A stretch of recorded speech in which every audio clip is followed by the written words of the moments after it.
자, 진입하세요. 보이잖아요. 공안 탄압 중단하라.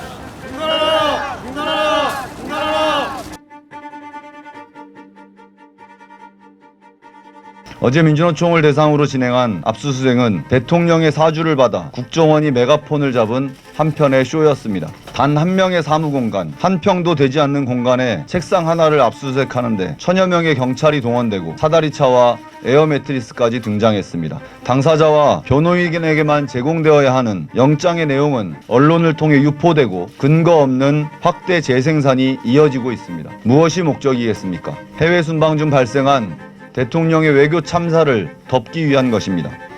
내년이면 경찰로 이관되는 국정원의 대공수사권을 지키기 위한 발악입니다. 정권을 향해 쓴소리를 멈추지 않는 민주노총의 입을 막기 위한 색깔 공세입니다.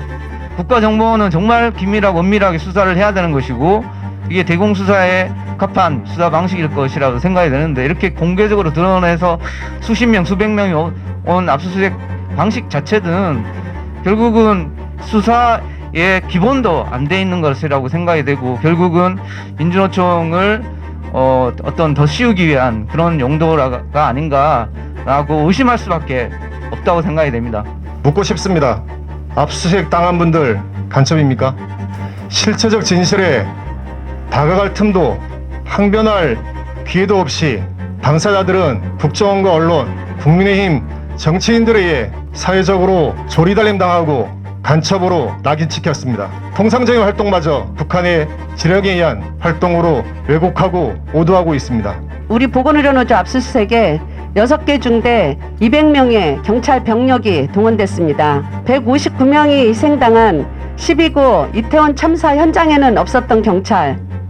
대한민국의 경찰은 어디에 있어야 합니까? 온 국민이 고통을 겪고 있는 경제위기 시대, 온 국민이 사회 미래를 걱정하는 저출생 초고령 시대에 윤석열 정부는 무엇을 해야 합니까?